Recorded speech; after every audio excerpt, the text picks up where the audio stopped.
भारत में जितनी तेजी से ओमिक्रॉन का मीटर भाग रहा है, लोगों के दिलों में धुकधुकी भी उतनी तेजी से बढ़ रही है। देखते ही देखते ओमिक्रॉन के केस बढ़ते जा रहे हैं।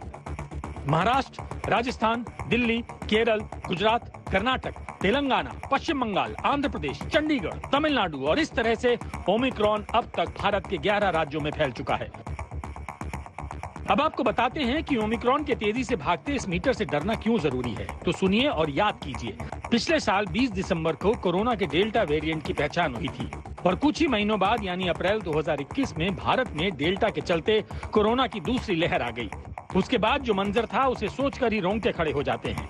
अस्पतालों के बाहर तड़पते लोग, जिंदगी की ऑक्सीजन के लिए भटकते लोग, कोरोना की दूसरी लहर ने कोहराम मचा दिया। और अब कोरोना का नया वेरिएंट ओमिक्रॉन आया है। दुनिया के देशों ने इसे घातक मानना शुरू कर दिया है।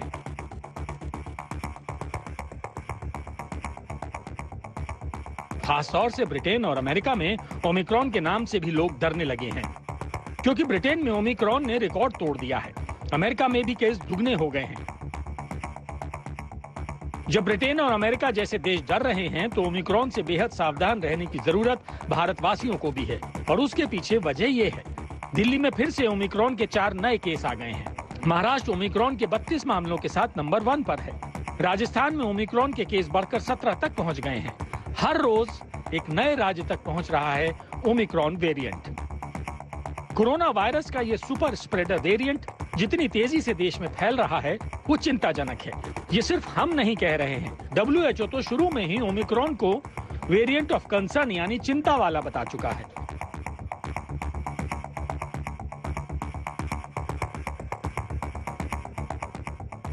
देश की राजधानी दिल्ली में ओमिक्रॉन के 4 और नए मामले सामने आए हैं और इस तरह दिल्ली में ओमिक्रॉन से संक्रमित लोगों की संख्या 10 हो चुकी है।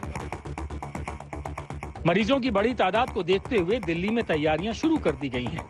दिल्ली के LNJP अस्पताल में ओमिक्रॉन मरीजों के लिए रिजर्व बेड्स की संख्या 40 से बढ़ाकर 100 कर दी गई है, क्योंकि दिल्ली में मिले ओमिक्रॉन के 10 में से 9 मरीज LNJP अस्पताल में भर्ती हैं, जबकि एक को ठीक होने के बाद छुट्टी दे दी गई है।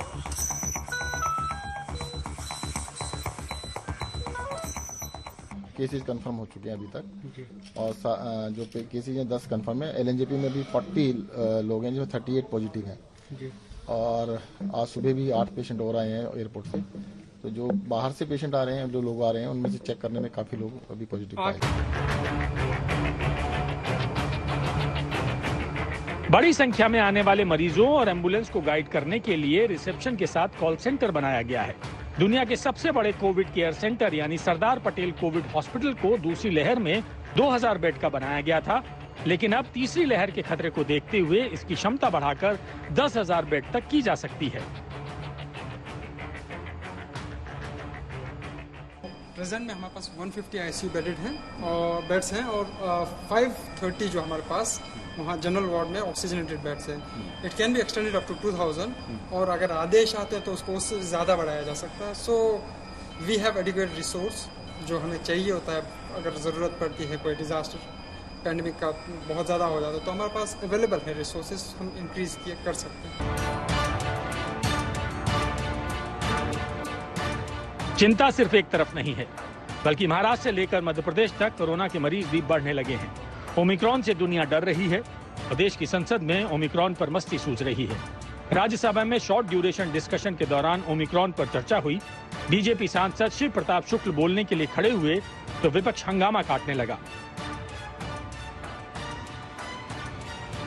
उसके बाद बीजेपी सांसद शिव प्रताप शुक्ल ने जो भी कहा वो आप भी सुनिए।